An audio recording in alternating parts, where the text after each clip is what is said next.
So hello guys, good evening. I hope you all are doing really fine. Well, I'm doing really fine as well.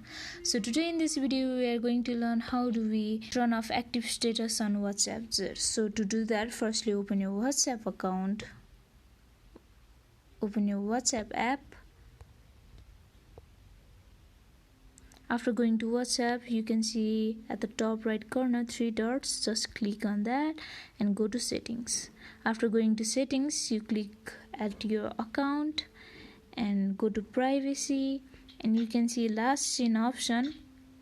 Click on nobody. I have already done that. If your seen status is on everybody will see that you are active or not, but if you click on nobody is going to see if you are active or not.